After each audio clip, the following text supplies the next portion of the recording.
Please don't forget subscribe to the channel and hit the bell to get notified of new daily videos.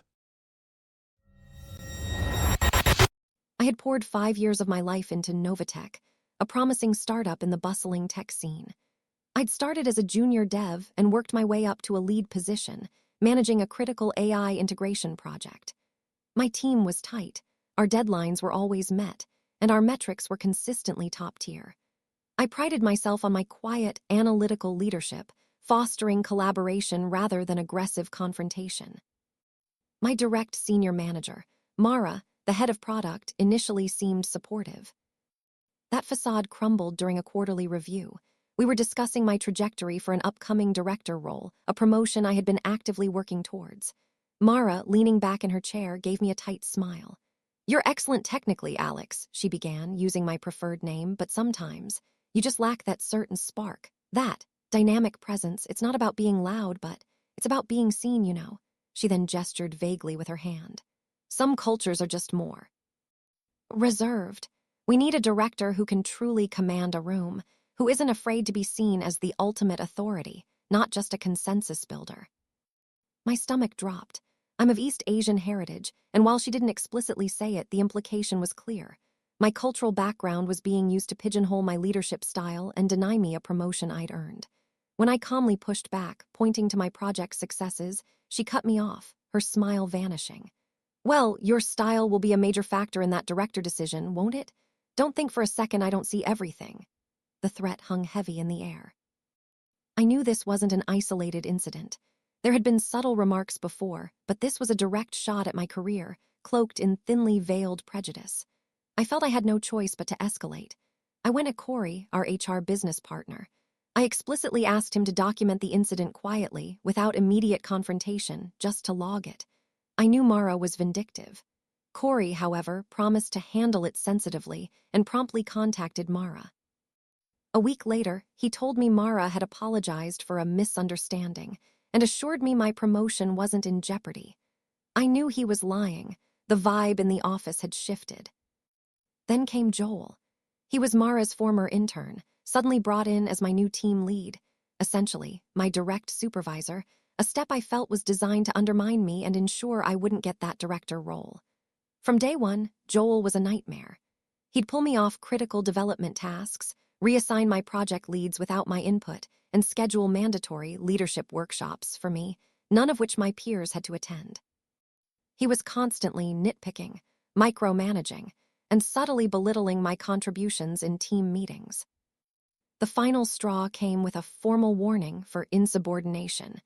Apparently, I hadn't sufficiently briefed him on my daily tasks before leaving for the day. This was a ridiculous, unwritten rule. I knew for a fact other leads weren't held to this, and Joel even let it slip that Mara had specifically requested the write-up after I'd left for a planned medical appointment.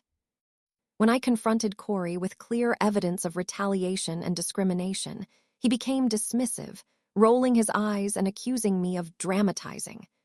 He admitted he hadn't properly documented any of my initial complaints or his discussions with Mara.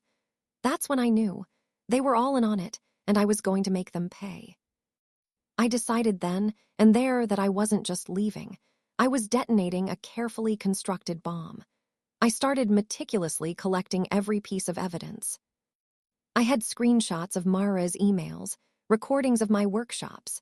My laptop defaulted to recording meeting audio, and I ensured it was on for every session with Joel.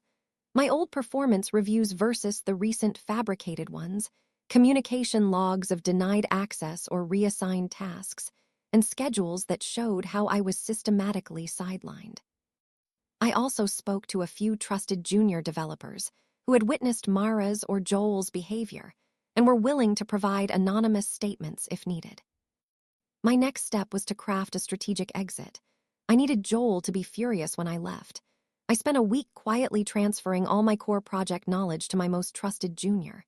Then, in a pre-scheduled one-on-one with Joel, I calmly laid out every single one of his and Mara's transgressions, the fabricated write-up, the biased workshops, and my conclusion that their actions constituted discrimination. His face went from disbelief to rage. "You think you can just accuse us like that, Alex? You'll never work in this city again," he sputtered. I just smiled.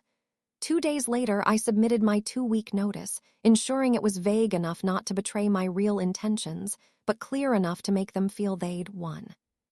That very night, after my notice was in, I finalized a comprehensive complaint to the Equal Employment Opportunity Commission, EEOC. I attached every single piece of evidence I'd gathered, including transcripts from my recorded meetings, the disparate schedules, the performance review comparisons, and a detailed narrative of Mara's initial discriminatory comment and the subsequent retaliation from both her and Joel. I explicitly named Mara, Joel, and Cory. I also hinted at considering legal action for the hostile work environment and career damage. A few weeks later, my good friend, Sarah, a brilliant networker with a convincing recruiter persona called NovaTech, I gave her Joel's direct line. She pretended to be from a rival tech firm performing a routine reference check. As I'd anticipated, Joel, still seething from my resignation, slandered me mercilessly. He spun a tale of poor performance, insubordination, and even fabricated a story about me missing critical project deadlines, all easily verifiable lies against my actual performance records. I recorded the entire conversation using a pre-approved call recording app, standard practice for my freelance work. I tried the same with Cory, but he was smarter, directing Sarah to NovaTech's official third-party reference service. Armed with the damning recording, I drafted a formal cease and desist and intent to sue letter. It wasn't just an empty threat. It was legally solid, backed by the call transcript and my extensive evidence. I sent it directly to NovaTech's corporate legal department, with copies to Mara, Joel, and Cory. The silence from NovaTech after that letter was deafening, but it wasn't for long. About a month later, I was having lunch with Sarah when my phone started buzzing. An old colleague, Emily, called, then messaged. Then another, David. My social media blew up. The news was out. Mara, Joel, and Cory had all been fired effective immediately and escorted out of the NovaTech building that morning. Emily said Mara was practically in tears, red-faced and yelling as she was led away. Apparently, the EEOC complaint, combined with my very public legal threat and the irrefutable evidence, had triggered a massive internal investigation at NovaTech.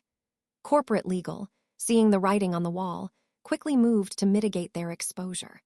My detailed account, cross-referenced with their own records and internal interviews, must have painted a clear picture of systemic discrimination and cover-up. The company statement sent to the EEOC was a boilerplate denial, but it was too late. They decided to cut their losses and remove the problem employees. I had pursued justice, not just revenge. Watching their careers implode, knowing they faced an uphill battle to find work in a closely knit industry after such a public termination, it was profound. They thought they could diminish me, silence me, and derail my future. Instead, they demolished their own. They played with fire, and I showed them the true meaning of getting burned. Sometimes, the most satisfying justice is the one you craft yourself. If you enjoyed this video, please hit the thumbs up button to like it. And please do subscribe to support the channel.